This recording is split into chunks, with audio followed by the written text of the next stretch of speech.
Welcome back to Purple Hibiscus by Maranda, Ngozi, Adichie. We are in the middle of a chapter, but unfortunately there's no numbers. I'm on page 150, and I'm picking up right where part 8 left off. Father Amidi came early the next morning, looking even more unpriestly than before, in khaki shorts that stopped just below his knees. He had not shaved, and in the clear morning sunlight his stubble looked like tiny dots drawn on his jaw. He parked his car next to Auntie Ifeoma's station wagon and took out a can of petrol and a garden hose that had been cut into a quarter of its length. "Let me do the sucking, Father," Obiora said. "Make sure you don't swallow," Father Amadi said.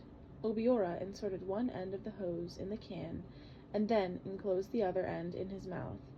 I watched his cheeks inflate like a balloon and then deflate. He swiftly took the hose out of his mouth and inserted it into the station wagon's petrol tank. He was sputtering and coughing. "Did you swallow too much?" Father Amadi asked, tapping Obiora's back. "No," Obiora said, between coughs. He looked proud. "Well done, Imana.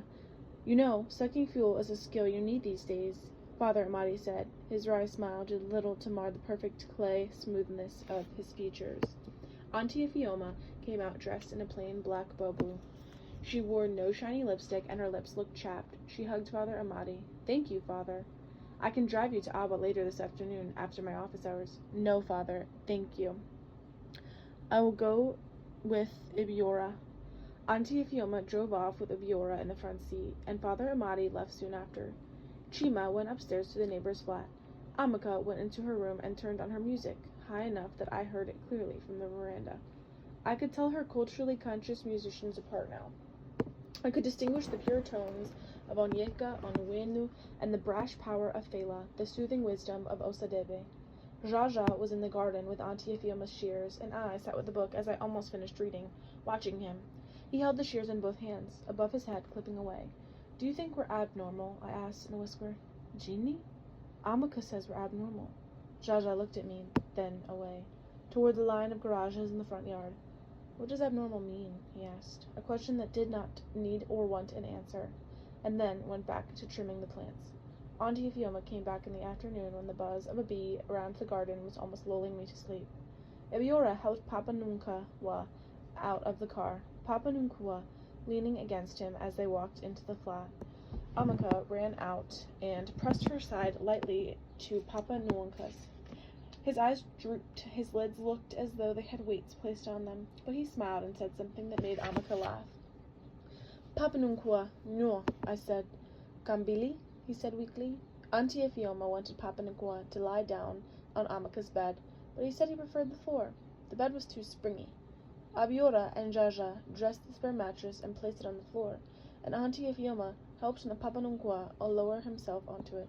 His eyes closed almost at once, although the lid of his going blind eye remained slightly open, as if he were stealing a peek at all of us from the land of tired ale sleep. He seemed taller lying down, occupying the length of the mattress, and I remembered what he had said about simply reaching out to pluck ichika from a tree in his youth. The only ichiku tree I had seen was huge, its branches grazing the top of a roofed stuveplex. Still, I believed Papa Nukua that he had simply raised his hands to pluck the black ichiku pods from the branches. "I'll make ofeninsula for dinner. Papa Nukua likes that," Amaka said. "I hope he will eat," Chinyalu said. "Even water has been hard for him to take in the past 2 days."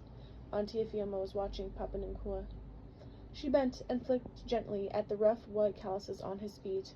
Narrow lines ran across his soles like cracks in a wall. "Will you take him to the medical center tomorrow or today morning, Mom?" Amaka asked. "Have you forgotten, Imorosi, that the doctors went on strike just before Christmas?" "I called Dr. Nanuuma before I left, though, and he said he will come by this evening." Dr. Ndwuma lived in the Margit Cartwright Avenue, two down the street, and one of the duplexes with "Beware of Dog" signs and wide lawns. He was the director of the medical center. Amaka told Jaja and me as we watched him get out of his red Peugeot 504 a few hours later. But since the doctor's strike had started, he had run a small clinic in town. The clinic was cramped, Amaka said. She had gotten her chloroquine injections, but their last time she had malaria, and the nurse had boiled water on a smoky kerosene stove. Amaka was pleased that Dr. Nuoma had come to the house. The fumes alone in the stuffy clinic could choke Papa Nkunku, she said. Dr. Nuoma had a permanent smile plastered on his face, as though he would break bad news to a patient with a smile. He hugged Amaka and then shook hands with Jaja and me. Amaka followed him into her bedroom and to look at Papa Nkunku. Papa Nkunku was so skinny now, Jaja said. We were sitting side by side on the veranda, and the sun had fallen, and there was a light breeze. Many of the children from the flats were playing football in the compound. From a flat upstairs, an adult yelled, "Ni anya! If you children make patches in the garage walls with that ball, I will cut off your ears." The children laughed as the football hit the garage walls. The dust-covered ball left the walls polka-dot brown. "Do you think Papa will find out?" I asked. "What?" I laced my fingers together. How could Jaja not know what I meant? That Papa Nwonka is here with us, in the same house. I don't know. Jaja's tone made me turn and stare at him. His brows were not knotted in worry, as I was sure mine were. "Did you tell Auntie Ophioma about your finger?" I asked. I should not have asked. I should have let it be. But there, it was out. It was only when I was alone with Jaja when the bubbles in my throat let my words come out. She asked me, and I told her. He was tapping his foot on the veranda's floor in the energetic rhythm. I stared at my hands, at the short nails that Papa used to cut into a chafing shortness when I would sit between his legs and his cheek would brush against mine gently until I was old enough to do it myself. And I always cut them in a chafing shortness, too. Had Jaja forgotten that we were never told? That there was so much that we never told? When people asked, he always said his finger was something that happened at home. That way, it was not a lie, and it let them imagine some accident, perhaps involving a heavy door. I wanted to ask Jaja why he had told Auntie Ophioma, but I knew there was no need to. This was the one question he did not know the answer to.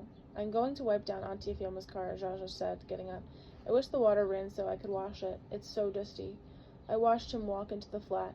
He had never washed a car at home. His shoulders seemed broader, and I wondered if it was possible for a teenager's shoulders to broaden in a week. The mild breeze was heavy, with the smell of dust and the bruised leaves Jaja had cut. From the kitchen, the spices in Amaka Alfi Ansala tickled my nose. I realized that Jaja had been tapping his feet to the beat of the Igbo song that Auntie Ophioma and my cousins sang at every rosary. I was still sitting on the veranda, reading, when Dr. Nwomba left. He talked and laughed as Auntie Ophioma walked him to his car, telling her how tempted he was to ignore the patients waiting in his clinic so he could take her up on her offer of dinner. "The soup smells like something Amaka washed her hands well to cook," he said. Auntie Ophioma came to the veranda and watched him drive off. "Thank you, Numa," she called out to Jaja, who was cleaning her car parked in the front of the flat. I had never heard her call Jaja Nuoma, my father. It was what she sometimes called her sons. Jaja came up to the veranda. "It's nothing, Auntie." He lifted his shoulders as he stood there, like someone proudly wearing his clothes that were not his size. "What did the doctor say?"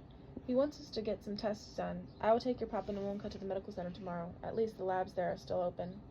Auntie Ophioma took Papa Nwonka to the University Medical Center in the morning and came back shortly afterward, her mouth set in a full pout. The lab staff was on strike too, so Papa Nwonka could not have the tests done. Auntie Ophioma stared at the middle distance, and she said she would have to find a private lab in town, and, in a lower voice, said the private labs dropped out their fees so much that a simple typhoid fever test cost more than the medicine for the fever. She would have to ask Dr. Nwomba if she really had to have all the tests done. She would not have paid a kobo at the medical center. At least there was still that benefit to being a lecturer. She left Papa Nwonka to rest and went on out to buy the medicine that Papa Nwonka had prescribed, worry lines etched in her forehead. That evening, though, Papa Nwonka felt well enough to get up for dinner, and the knots on Auntie Ophioma's face loosened a little. We had left over ofe, nisala, and gari, pounded in a sticky softness by Obiora. "Eating gari at night is not right," Amaka said, but she was not scowling as she usually did when she had complained. Instead, she had that fresh smile that showed the gap in her teeth, the smile she seemed to always have when Papa Nwonka was around. It rests heavy in your stomach when you eat it at night. Papa Nwonka clucked. "What did our fathers eat at night in their time, Guaba? They ate pure cassava. Gari is for you, modern ones. It does not even have the flavor of pure cassava." "But you have to eat all of yours anyway." Auntie Ophioma reached over and plucked a morsel from Papa Nwonka's gari. She dug a hole in it with one finger, inserted a white medicine tablet, and then molded the morsel into a smooth ball. She placed it on Papa Nwonka's plate. She did the same with 4 other tablets. "He will not take the medicine unless I do this," she said in English. "He says tablets are bitter. But you should taste the koala nuts you choose happily. They taste like bile." My cousin laughed. "Mortality, as well as a sense of taste, is morality, as well as a sense of taste is relative, Obiora said. What are you saying about me, Guba? Papa Nunco asked. Nya, Ani. I want to see you swallow them, Auntie Afioma said. Papa Nunguonka dutifully picked up each molded morsel, dunked it in soup, and swallowed. When the 5 were gone, Auntie Afioma asked him to drink some water so the tablets would break down and start to help his body heal. He took a gulp of water and set the glass down. When you become old, they treat you like a child, he muttered. Just then, the TV made a scratchy sound like pouring dry sand on paper, and the lights went off. A blanket of darkness covered the room. Hi, Amik groaned. This is not a good time for Nepa to take a light. I want to watch something on TV. Obiora moved the darkness to the 2 kerosene lamps that stood at the corner of the room and lit them. I smelled the kerosene fumes almost immediately. They made my eyes water and my throat itch. Papa Nkwonka, tell us a folk story. Then, just like we do in Abba, Obiora said, it is better than TV anyway. Odima. But first, you have not told me how these people in the TV climb into it. My cousin laughed. It was something Papa Nwonka said often to make them laugh. I could tell from the way they started to laugh, even before he had finished speaking. Tell us the story of why the tortoise has a cracked shell, Chima piped up. I would like to know why the tortoise features so much in other people's stories, Obiora said in English. Tell us the story of why the tortoise has a cracked shell, Chima repeated. Papa Nwonka cleared his throat. Long ago, when animals talked and lizards were few, there was a big famine in the lands of animals. Farms dried up and the soil cracked. Hunger killed many of the animals, and the ones left behind did not have enough strength to dance, the mourning dance at funerals. One day, all the males animals had a meeting to decide what could be done before hunger wiped out the whole village. They all staggered to the meeting bony and weak. Even lions were, and now, like the whine of mouse, Tortoise could hardly carry his shell. It was only Dog that looked away. His fur shone in good health, and you could not see the bones under his skin because they were padded with flesh. The animals all asked Dog how he remained so well in the midst of famine. I have been eating feces, like I always do, Dog answered. The other animals used to laugh at Dog because he and his family were known to eat feces. None of the other animals could imagine eating feces themselves. Lion took control of the meeting and said, Since we cannot eat feces like Dog, we must think of another way to feed ourselves. The animals thought long and hard until Rabbit suggested that all the animals kill their mothers and eat them. Many of the animals disagreed with this. They still remembered the sweetness of their mother's breast milk, but finally they all agreed that this was the best alternative, since they would all die anyway if nothing was done. I could never eat Mommy, Shima said, giggling. It might not be a good idea, that tough skin, Obiara said. The mothers did not mind being sacrificed, Papa Nwonka continued, and so each week a mother was killed and the animals shared the meat. Soon they were all looking well again, and in a few days before it was time for Dog's mother to be killed, Dog ran out wailing the mourning song for his mother. She had died of the disease, and the other animals sympathized with Dog and offered to help bury her. Since she had died of the disease, they could not eat her. Dog refused any help, and said he would bury her herself. He was distraught that she would not have the honor of dying like the other mothers, who were sacrificed in the village. Only a few days later, Tortoise was on his way to his parched farm to see if there was any dried vegetables to be harvested. He stopped to ease himself near a bush, but because the bush was wilted, it did not give good cover. He was able to see across the bush, and he saw Dog looking up and singing. Tortoise wondered if perhaps Dog's grief had made him go mad. Why was Dog singing the song? Tortoise listened and heard what Dog was singing. Nye, nye, mother, mother. Nye, manze, my cousin chorused. Nye, nye, I have come. Nye, menze. Nye, nye, let the rope down. I have come. Nye, menze. Tortoise came out and challenged Dog. Dog admitted that his mother had not really died, that she had gone to the sky where she lived with wealthy friends. It was because she fed him daily from the sky that he looked so well. Abomination, Tortoise bellowed. So much for eating feces. Wait until the rest of the village hears what you have done. Of course, Tortoise was as cunning as always. He had no intention of telling the village. He knew that Dog would offer to take him to the sky, too. When Dog did, Tortoise pretended to think about it before accepting. Its saliva had already started to run down his cheeks.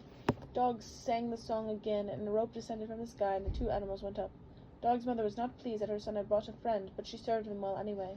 Tortoise ate like an animal with no home training. He ate almost all of the fufu and angabu soup, and poured a full horn of palm wine down his throat when his mouth was full of food. After the meal they descended the rope. Tortoise told Dog that he would tell no one as long as Dog took him into the sky every day until the rains came, and the famines ended. Dog agreed. What else could he do? The more tortoise ate in the sky, the more he wanted, until one day he decided that he would go to the sky by himself, so that he would get to eat Dog's portion as well as his. He went to the spot by the dry bush and started singing, mimicking Dog's voice. The rope started to fall, and just then Dog came by and saw what was happening. Furious, Dog started to sing loudly, "Nye, nye, mother, mother, ningamanze, my cousin's chorus. Nye, nye, it is not your son coming up. Ningamanze, nye, nye, cut the rope. It is not your son coming up. It is the cunning tortoise." Nyagamanze. Right away, Dog's mother cut the rope, and the tortoise, already halfway to the sky, came hurtling down. Tortoise fell into a pile of stones and cracked his shell. To this day, the tortoise has a cracked shell. Chima chortled, "The tortoise has a cracked shell." "Don't you wonder how only Dog's mother got up to the sky in the first place?" Obiora asked in English. "Or who the wealthy friends in the sky were?" Amaka said. "Probably Dog's ancestors," Obiora says. My cousin and Jaja laughed, and Papanungama laughed too, a gentle chuckle, as if he had understood the English, then leaned back and closed his eyes. I watched them, and wished that I had joined in chanting the Nyamaze response. And that's the end of this chapter, and where we will end for today.